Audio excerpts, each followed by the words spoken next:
Кооперативная поляна в Уфе ушла под воду. На месте дежурят сотрудники управления гражданской защиты, которые эвакуировали 2 жителей, а остальные решили не покидать свои дома. Для них организован подвоз питьевой и технической воды. В случае необходимости спасатели на лодках переправляют их до магазинов и обратно. Азат Садреев о том, как люди переживают половодье. Там глубоко дальше, да? Ну, по пояс дальше. По пояс. Она релик вот так вот идет.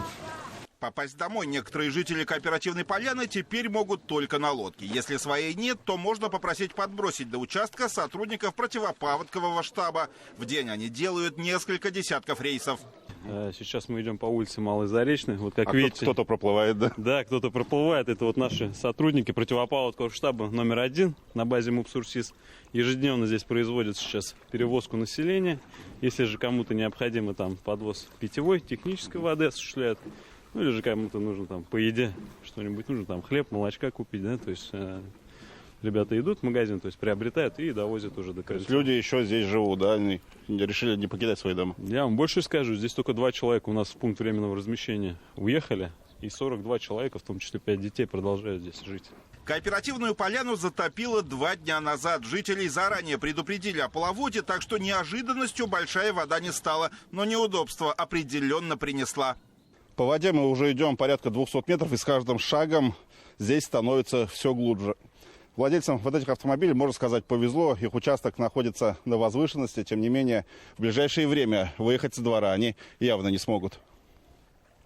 Анатолий Уронов живет на Малой Заречной улице почти 20 лет. Максимальный уровень воды был в 2007 году, говорит мужчина. После этого он перестроил дом, чтобы был запас. А вот машину и мотоцикл перегнал в город на всякий случай. Строили дом, это как по затоплению 2007 года. Если в 2007 году было 9 метров, то как раз вот дойдет до... Ну, первый этаж полностью будет затопленный. До полов 2-го этажа, короче, дойдет.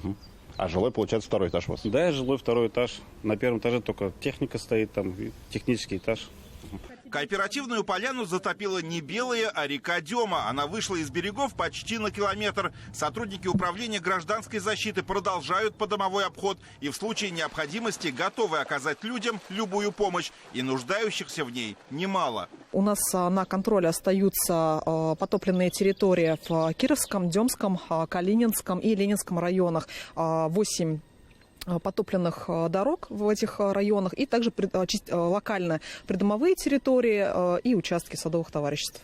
Всего на кооперативной поляне подтопило 55 придомовых территорий на Малой Заречной улице, Левобережной, Туймазинской, Трудовой и Луговом переулке. Чтобы снизить урон от половодья, провели отсыпку дамбы. Выдержит ли она напор воды или нет, станет известно позже. Пик паводков в столице еще не пройден. По прогнозам специалистов, снижение уровня рек ожидается к концу недели.